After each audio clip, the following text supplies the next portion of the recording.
18, welcome back to my channel, Laurenti Jogi, naglabas ng saloobin at damdamin hinggil sa SB19.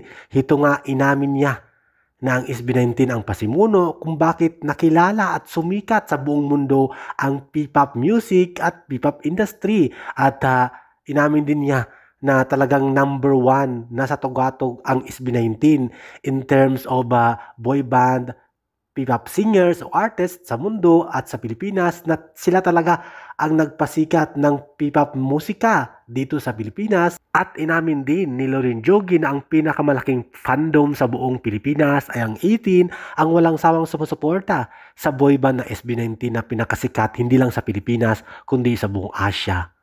At ang laki ng pinuhunan at investment na training na ginawa ng SB19 Boys para makilala sa tulong ng isang Korean music industry o company na SHOBT. Pero sa ngayon, 1Z Entertainment na ang nagmay-ari at nag-manage sa SB19. Again, narito po ang short statement ni Laurenti Jogi.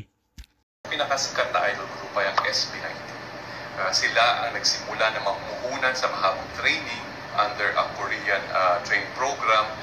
Sila rin ang unang grupo na nagkaroon ng malakihang fandom, kaya sumikat ang P-pop. So saludo kami sa SB19 dahil sa ginawa niyong being the trailblazers sa larangan ng idol. Pinakasikat na idol group ay ang SB19. Sila ang nagsimula na mamuhunan sa mahabang training under a Korean training program. Sila rin ang unang grupo na nagkaroon ng malakihang fandom, kaya sumikat ang P-pop. So saludo kami sa SB19.